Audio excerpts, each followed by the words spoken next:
holds them up was never built for you. I think of the one who opened a blank message to a friend last week, started to type how things really were, looked at the honest words sitting there on the screen, and deleted them one letter at a time before anyone could read them. I think of the one who keeps a running list of pros and cons for a decision they have been too afraid to make, adding to it at midnight, never reaching the bottom of it. None of that is hidden from me. I am not standing at a distance from it. I am near the part of you that is too tired to even name what it is tired of. The part that cannot find the words anymore and has stopped trying. I know the particular hour when it gets loudest too. For some of you, it is the middle of the night, when the house has gone still, and there is no task left to hide inside of, and the worry rises like water in a basement you cannot find the source of.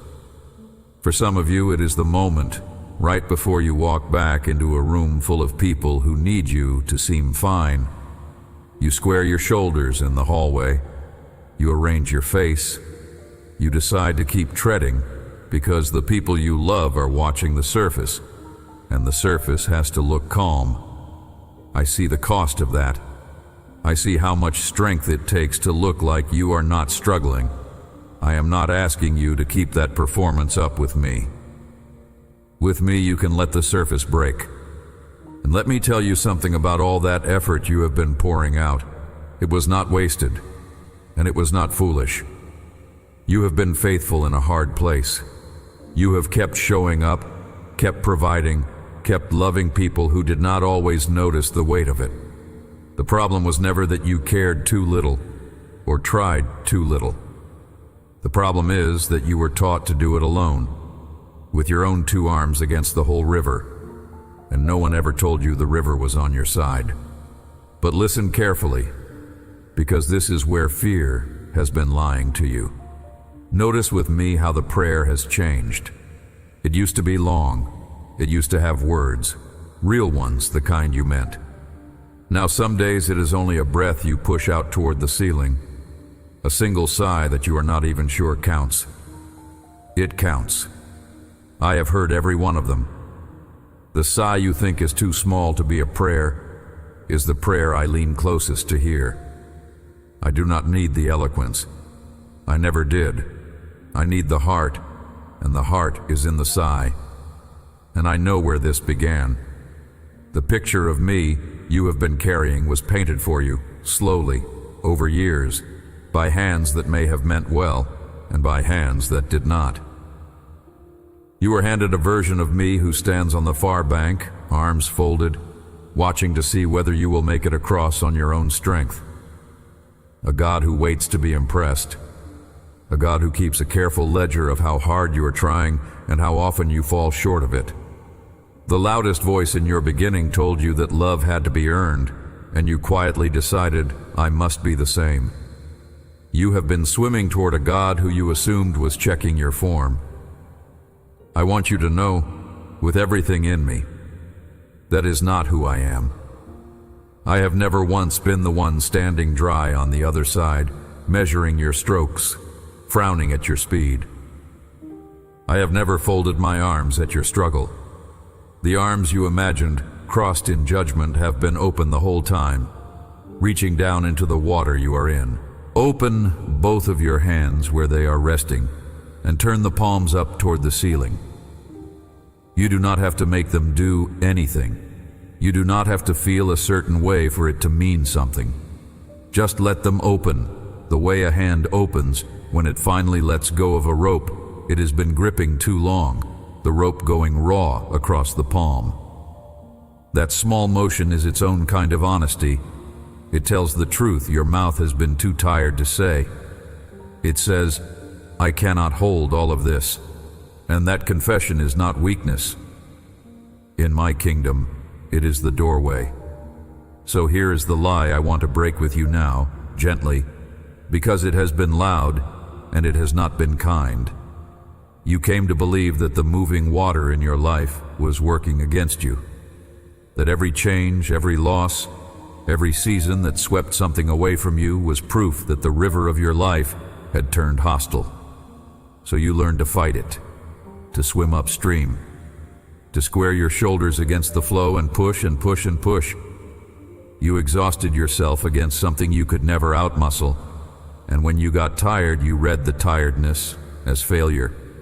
You thought, if I were stronger, if I had more faith, I would not be this worn out. So you swam harder. And the water kept moving and you kept losing ground, and you began to believe the losing was your fault. Here is where the lie breaks. You were never meant to overpower the river. You were meant to be carried by it.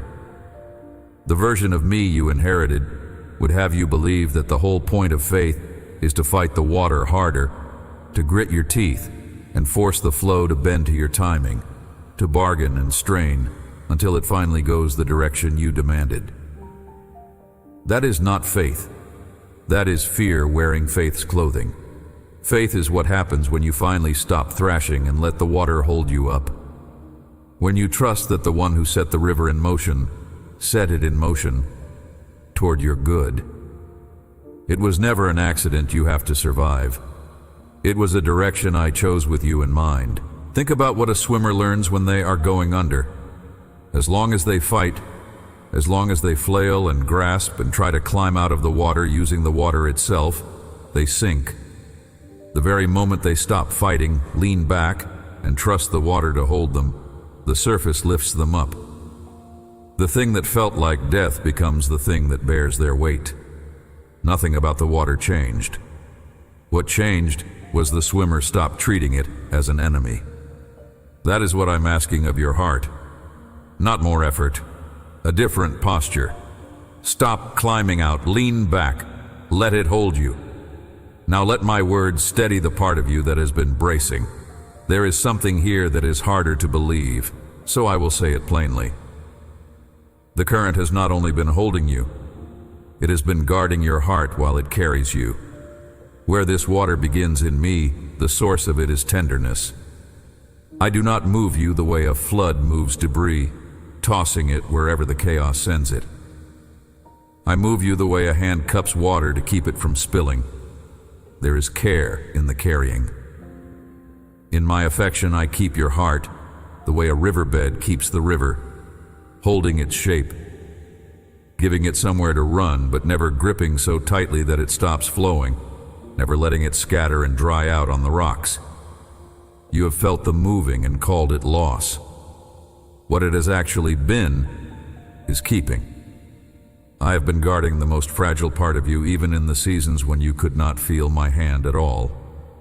Because that is the other thing the wrong picture of me stole from you. It told you that if you could not feel me, I must not be there.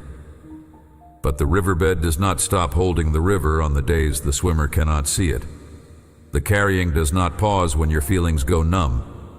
So much of what you mistook for my absence was simply the deep work happening beneath a surface too churned up for you to read. I was never gone. I was underneath, where the real work happens. Think for a moment about the seasons you would now call your lowest. The years you would skip past if you were telling the story of your life. You assumed I had stepped back in those years, that my silence was a verdict, that the absence of any feeling meant the absence of me. Look again. Those were not the years I left. Those were the years I carried you the most and let you see it the least. Because if you had seen it, you would have leaned on the feeling instead of on me, and the feeling would have failed you the first hard day. I held you in a way you could not yet feel, so that one day you could trust me in a way that does not depend on feeling at all. And I need to be honest with you about what the good is, the good you are being carried toward, because the world has sold you a smaller and cheaper version of it. Do not miss this. Movement is not the same as abandonment. The promise I am making you is not that your situation turns around on a schedule you can mark on a calendar. I am not handing you a date by which the money arrives, the diagnosis clears, the door opens, the person walks back through it. I will not give you a counterfeit and dress it up in my word. The people who promise you a guaranteed delivery by a certain afternoon are not speaking for me, and when their date passes, your faith should not have to sink with it. What I am offering you is something the world cannot put a price on and a thief cannot reach. Peace. My presence in the deep place where you were sure you would be alone. A heart that is kept and watered even when the surface of your life looks like cracked ground. Belonging that does not rise and fall with the news of your week. Pardon for everything you have been quietly carrying as a debt. The spirit of my own life moving steadily through the very places in you that you thought had gone to permanent drought. That is the inheritance. That is the headline. Everything else, the things you are aching for that you can hold in your hands, those are real, and I have not forgotten them, and I will tend to each of them in my own wisdom and my own timing. But they are chapters underneath the headline. They are not the thing your life rests on. If they were, your peace would rise and fall with them, and you would be right back to treading water. The thing your life rests on is that you are carried, and that does not change when your circumstances do. Notice the order of it, because the order is everything. I did not start by promising to fix your week. I started by promising you myself. The first gift is presence, and presence is the one gift that does not expire when the season turns. From inside that gift, you can face the things that are still unresolved without being undone by them, because you are no longer facing them as someone who might be dropped at any moment. You are facing them held. Let me say it as plainly as I can, because the difference between the two has cost you years. If I gave you only the things you can lose, I would be giving you a peace you would have to defend with your whole life, a peace that any bad afternoon could drain. Something that only flows when the bills are paid is not a river at all. It is a puddle that depends on the weather. I did not make you for a puddle. The peace I am putting in you is the kind that is still there at the bottom of the worst news, still moving under the hardest week, because its source is not the news and not the week. Its source is my own self, and my own self is not going anywhere. When you learn to drink from that, you stop being at the mercy of every change on the surface. The circumstance can do what it will, and the deep water keeps carrying you, because the deep water was never the circumstance. It was me. Now, let me read you the sentence I promised you at the start. I want you to know where it came from before I say it, because it was not written in a calm season for comfortable people. It was written for the ones who had run out of strength. I spoke it to a people who had stopped listening to me. They had wandered far from home. They had hardened their hearts over years until they could not hear me anymore. They had lost their freedom and were living in exile in a foreign place, and the ache of their own choices had finally caught up with them. I did not speak this line to shame them or to rub their failure in their faces. I spoke it the way a parent speaks to a grown child who has run themselves into the ground, with a grief that is almost entirely love. I told them what their lives could have been and could still become if they would only turn and stop fighting the water and let me lead them home again. I did not write it for scholars to dissect. I wrote it for the tired ones who had given up on the idea that there was any peace left for them. Read it slowly. This is what I said. Isaiah chapter 48, verse 18. Oh, that you had paid attention to my commandments. Then your peace would have been like a river, and your righteousness like the waves of the sea. Stay with that for one moment before you move on. Sit with the picture of it before you read another line. Your peace would have been like a river. Notice carefully what I did not compare your peace to. I did not say your peace would have been like a pond, still and small, and easily disturbed by the first stone thrown into it. I did not say like a cup that empties the moment you take a single sip from it. I did not say like a puddle that the sun could erase by afternoon. I said like a river. And a river is not fragile. A river is not something you fill up once and then have to guard against running out. A river is fed from a source far upstream, a source you did not build and could never drain even if you tried. It keeps coming. It keeps moving. When the heat comes, the surface evaporates, but the spring is still feeding it from underneath, where you cannot see, where you do not have to manage it. The river does not depend on your effort to keep flowing. It depends on its source. That is the peace I made you for. Not a peace you manufacture by clearing every last problem off your plate, which you have never once managed to do and never will. Not a peace that depends on the surface of your life, going smooth and staying that way. A peace fed from a source upstream of your circumstances entirely. A peace that keeps arriving precisely because its source is me, and not your situation, and not your performance, and not the day's verdict on whether things are going well. And hear what I did not say, because this matters as much as what I did. I did not say, then your problems would have disappeared. I did not say, then nothing hard would ever reach your shore again. The river does not promise you a life with no storms over it. Rivers run through hard country. They cut through stone. They pass under cold skies and through long droughts on the surface. The promise is not that the weather changes. The promise is that the flow does not stop. A difficult day is not the river running dry. It is only weather on the water. The current underneath keeps moving exactly where it was moving before, and it is still carrying you, even on the day the sky is its darkest. And then look at the second half of what I said, because I did not stop at the river. I said your righteousness would have been like the waves of the sea. The waves. Watch what waves do. They come in and they spend themselves on the shore, and you think they are finished. And then another one comes, and another. They do not stop because the tide once went out. The whole ocean is behind them, an unimaginable weight of water pressing each wave forward in its turn. When I tell you that your standing with me is like the waves of the sea, I am telling you that my acceptance of you is not a single arrival you have to keep earning back every time you fall. It returns. It keeps returning.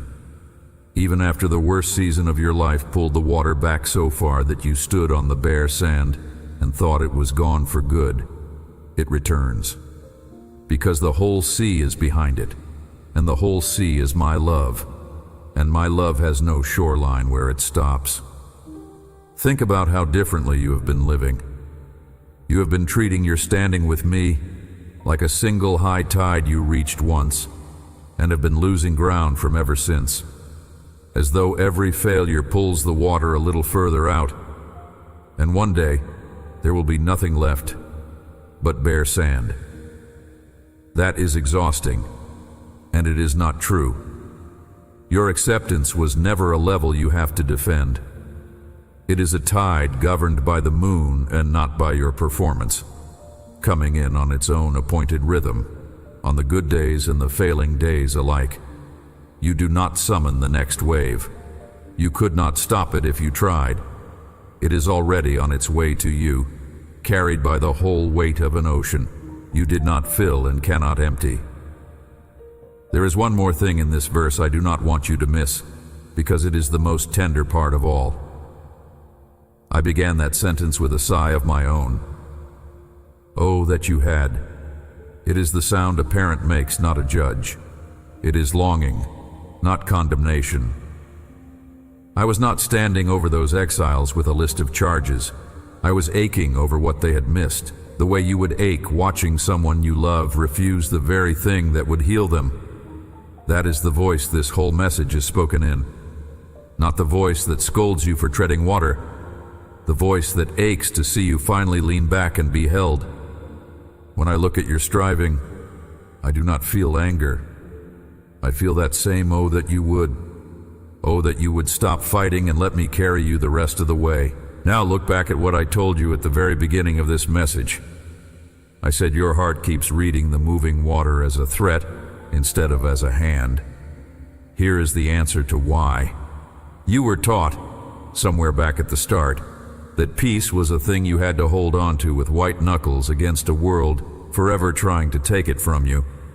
So every time something shifted or slipped away, you panicked and grabbed and tried to freeze the water in place. But peace was never a thing to clutch. It was a river to be carried by. The moving was never your enemy. The moving was me taking you somewhere your own strength could not have reached, somewhere you would never have agreed to swim to if you had known the way. And here is what that means for the situation you are carrying right now, the specific one, the one that came to mind the moment I started speaking. You have been reading its movement as proof that I have abandoned you. The thing that changed, the thing that slipped, the season that ended before you were ready for it to end. You have lain awake assigning it a meaning, and the meaning you assigned was rejection. But you read it wrong. Do not miss this. Movement is not the same as abandonment.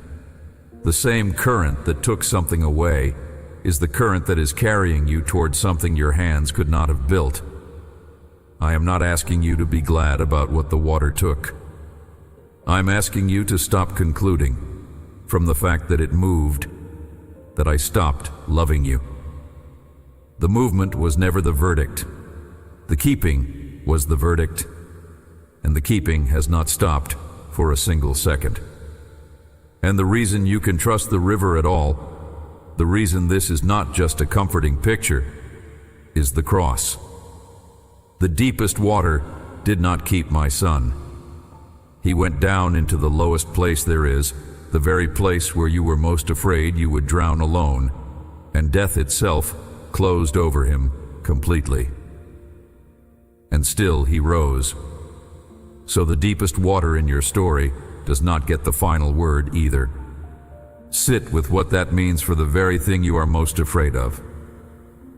There is a place in your story you have never said out loud, a depth you are certain would be the end of you if it ever came. You have organized your whole life around not going under there. But my son has already been to the bottom of the deepest water there is, and he came up from it, and he did not come up alone. He came up holding the keys to that exact place. That is why I can promise you a peace like a river and not be lying to you. The cross is why this river cannot run dry. The source is secured. It was secured at a hill and at a tomb that could not hold him, and nothing has been able to dam it since. Your peace does not rest on your grip. It rests on his. So here is something small you can carry into the rest of your week. It is not a heavy thing. You do not have to do it perfectly, and you do not have to feel anything in particular for it to be working. The next time you feel that old tightness rise, that bracing in your shoulders, the breath you are holding without realizing you are holding it, do this. Soften your jaw. Most of us clench it without ever noticing, and the body holds the whole fight there. All that pushing against the current, locked into the muscle. Let it loosen by 1 degree. You do not have to relax everything. Just give it 1 degree. And as it loosens, say one quiet line to yourself, under your breath, so low that only I can hear it. I am being carried. Not I am fixing it. Not I am holding it all together. Not I am strong enough. Just, I am being carried. You may not feel anything the first time you try it. You may feel a little foolish the 5th time. You may forget to do it at all for 3 days and have to begin again, and that is allowed too. But somewhere around the 30th time, when the tightness rises and the words come almost on their own, before you have decided to say them,